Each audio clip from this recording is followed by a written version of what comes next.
No More Sad Refrains, a Sandy Denny compilation.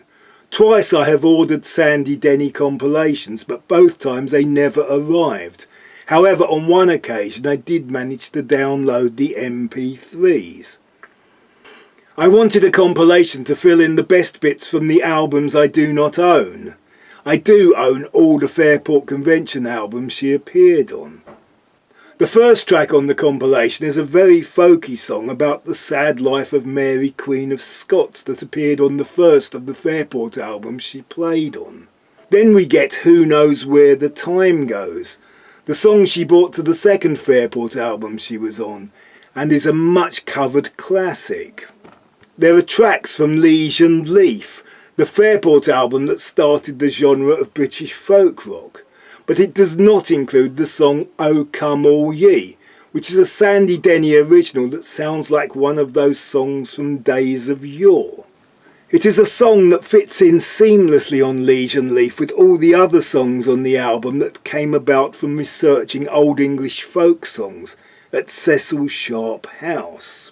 However, the compilation does include the song Farewell, Farewell, a Richard Thompson song that in the same way sounds traditional. Sandy Denny and Richard Thompson were a formidable pair. She sang on his Fairport anthem, Meet on the Ledge, and he played on numerous of her later solo songs. Fairport Convention were famous for changing lineups, yet they all seemed to stay friends and played with each other in various other folk rock bands, such as the Albion Band, Steeleye Span, and Denny's next venture after Fairport, a band called Fotheringay. The Fotheringay tracks were a bit more conventional rock and roll, whereas those left in Fairport had started to play jigs and reels like a hippie Cayley band. The Fairport family got together as The Bunch and recorded an album of old rock and roll songs.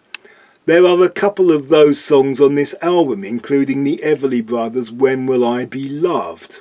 Sandy Denny rejoined Fairport Convention for the Rising Up Like the Moon album. This compilation has a demo of her song A Stranger to Himself, which is a bonus track on the Rising Up Like the Moon CD. It does not have the other two tracks she sang on that album that I really like, the title track and White Dress. The first of her solo tracks are very uncommercial, not very folky, though her voice always has that English folky sound. She plays a grand piano and uses surprising, almost jazzy chords, obscure lyrics and string instrumental sections that take the songs in unexpected directions. She made 4 solo albums, and the second one sees the start of her trying to be more commercial. Listen Listen is another traditional sounding song, but it has been given a big rock production with strings and choirs of backing singers. There are some truly great songs taken from her last 2 solo albums. Songs like Solo, which has a soaring lead guitar, and Old Fashioned Waltz, another song that does not sound like it could have been written as late as the 70s. The later songs are characterised by even bigger lush strings. There is some Fender Rhodes piano and jangling electric guitar. It is much more 70s singer-songwriter than the English folk rock of Fairport Convention.